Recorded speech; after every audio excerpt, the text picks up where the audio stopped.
গত ১৩ তারিখে পশ্চিমবঙ্গের ৬টি বিধানসভা কেন্দ্রে উপনির্বাচন হয়ে গেছে। আমাদের আজকের প্রতিবেদন মেদিনীপুর বিধানসভাকে নিয়ে আমরা আলোচনা করব। এই কেন্দ্রে যে দুটি দলের মধ্যে নির্বাচনী লড়াই হতে পারে সেই দুটি দলের নাম তৃণমূল কংগ্রেস এবং বিজেপি। কোন দল এখানে জয়ের নিশান ওড়াতে পারে সেটাই দেখার বিষয়। আপনারা কি মনে করছেন আর আমাদের আলোচনায় কি উঠে আসছে সেটাই দেখার বিষয়। নমস্কার, আপনারা দেখছেন দিশা টিভি চ্যানেল, আপনাদের চ্যানেল। প্রতিদিনের মতো আজকেও এক প্রতিবেদন নিয়ে আপনাদের কাছে এসেছি। আপনারা সকলে জানেন যে গত ১৩ তারিখে পশ্চিমবঙ্গে ৬টি বিধানসভা কেন্দ্রে উপনির্বাচন হয়ে গেছে। এই ৬টি বিধানসভা কেন্দ্রে ২০২১-এর বিধানসভা নির্বাচনের ফলাফলটা যদি দেখা যায় তাহলে দেখা যাবে যে ৫টি বিধানসভা কেন্দ্রে তৃণমূল কংগ্রেসের প্রার্থীরা জয়লাভ করেছিলেন।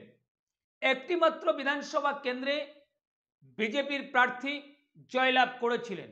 আমাদের আজকের আলোচনা সেটা হলো মেদিনীপুর বিধানসভা কেন্দ্রে কোন দলের প্রার্থী সম্ভাব্য জয়ী হতে পারে সেটাই আমাদের আলোচনা। তো সম্পূর্ণ ভিডিওটার সঙ্গে থাকবেন, তাহলে জানতে পারবেন আগামী দিনে কি হতে পারে এই বিধানসভা কেন্দ্রের ফলাফল। তো আসুন এক এক করে সব তথ্য দেখে নেওয়া যাক। আসুন দেখে নেওয়া যাক ২০১১ সালের বিধানসভা নির্বাচনের ফলাফল।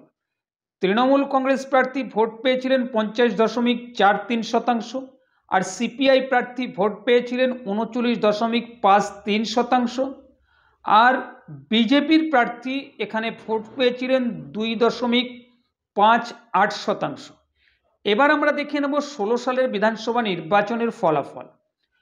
তৃণমূল কংগ্রেস প্রার্থী ভোট পেয়েছিলেন ৫০.১১%, আর সিপিআই প্রার্থী ভোট পেয়েছিলেন ৩৪.৬৩%, বিজেপির প্রার্থী ভোট পেয়েছিলেন ১০.৫৯%। আসুন ২০২১ সালের বিধানসভা নির্বাচনের ফলাফল। তৃণমূল কংগ্রেস প্রার্থী এখানে ৫০.৭২% ভোট পেয়েছিলেন, বিজেপির প্রার্থী এখানে সেকেন্ড পজিশন দখল করেছিলেন, ৪০.৫১% ভোট পেয়েছিলেন, আর সিপিআই প্রার্থী এখানে ভোট পেয়েছিলেন ৫.৪৩%। এবার আমরা দেখে নেব ২০২৪ সালের লোকসভা নির্বাচনে এই মেদিনীপুর বিধানসভা নির্বাচনের ফলাফল। এখানে বিজেপির প্রার্থী ভোট পেয়েছিলেন ১,০৭,৭৫৬, তৃণমূল কংগ্রেস প্রার্থী ভোট পেয়েছিলেন ১,০৯,৯২৬, আর সিপিআই প্রার্থী ভোট পেয়েছিলেন ১১,১৮৩ ভোট। এটা যে ইভিএমে যে ভোটটা হয় সেই ভোটটা পোস্টাল ব্যালটের ভোট, এই ভোটের সঙ্গে যোগ করা হয়নি। তাহলে যেসব তথ্য আপনাদের সামনে তুলে ধরেছি আপনারা দেখে নিয়েছেন। ২০১১ সাল থেকে ২০২৪ সাল পর্যন্ত ৪টি নির্বাচনের ফলাফল আপনাদের সামনে তুলে ধরেছি। বর্তমান পশ্চিমবঙ্গের বিরোধী দল বিজেপি ২০১১ সালের বিধানসভা নির্বাচনে এই মেদিনীপুর বিধানসভা কেন্দ্রে যেখানে ৩% ভোটও পায়নি, সেই বিজেপি ২০২১ সালের বিধানসভা নির্বাচনে এই মেদিনীপুর বিধানসভা কেন্দ্রে ৪০% মতো ভোট পেয়েছে। তাহলে এই বিধানসভা কেন্দ্রে বিজেপির ভোট বেড়ে চলেছে। যদি আমরা ২০২৪ সালের লোকসভা নির্বাচনের ফলাফলটা দেখি এই বিধানসভা কেন্দ্রে, তাহলে দেখা যাবে বিজেপি আর তৃণমূল কংগ্রেসের মধ্যে যে ভোটের ব্যবধান, সেখানে ২০০০-এর মতো ভোটের ব্যবধানে তৃণমূল কংগ্রেস প্রার্থী জুন মালিয়া এগিয়ে ছিলেন। কি হতে পারে এই উপনির্বাচনের ফলাফল? দেখুন, অনেক রাজনৈতিক বিশেষজ্ঞরা বলে থাকেন যে উপনির্বাচনের ফলাফল শাসক দলের পক্ষে যায়, কিন্তু এর ব্যতিক্রম আমরা দেখেছি। 2009 সালে একাধিক আসনে উপনির্বাচনে তৃণমূল কংগ্রেস জয় পেয়েছিল। 2009 সালে বামফ্রন্টের সরকার পশ্চিমবঙ্গে তৃণমূল বিরোধী, তো সেখানে তৃণমূল কংগ্রেস জয় পেয়েছে। তারপরে তৃণমূল কংগ্রেসের সরকারের আমলে আমরা 2023 সালে একটি বিধানসভা কেন্দ্রে উপনির্বাচন দেখেছি।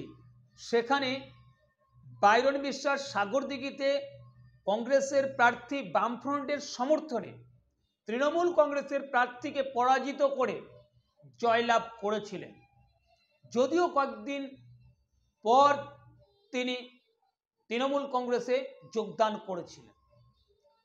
তো শাসক দলের পক্ষে যাই উপনির্বাচনের ফলাফল, ব্যতিক্রমও কিন্তু আমরা দেখেছি।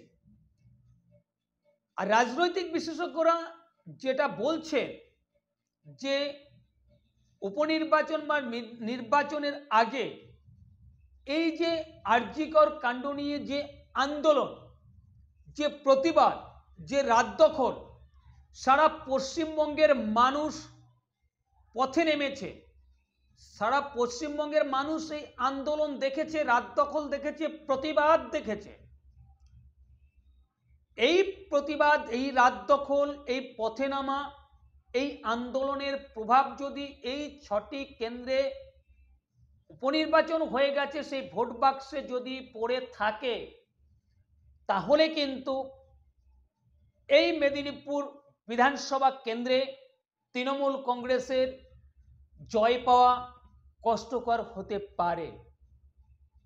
তারপর যদি আমরা আসি বিজেপির কথায়, যে বিধানসভা কেন্দ্রে বিজেপির ভোট বেড়ে চলেছে, 2024-এ এসে 2000-এর মতো ভোটের ব্যবধান রেখেছে, এই উপনির্বাচনে বিজেপির যে রাজ্য নেতৃত্ব তারা পাখির চোখ করেছে এই মেদিনীপুর বিধানসভা কেন্দ্রকে।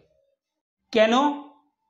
যদি এই আরজিকরের আন্দোলন, রাত দখল, প্রতিবাদ, এই ইস্যুটাকে কাজে লাগিয়ে যদি এখানে প্রচার করা যায়, তাহলে কিন্তু এখানে জয় আসলেও আসতে পারে।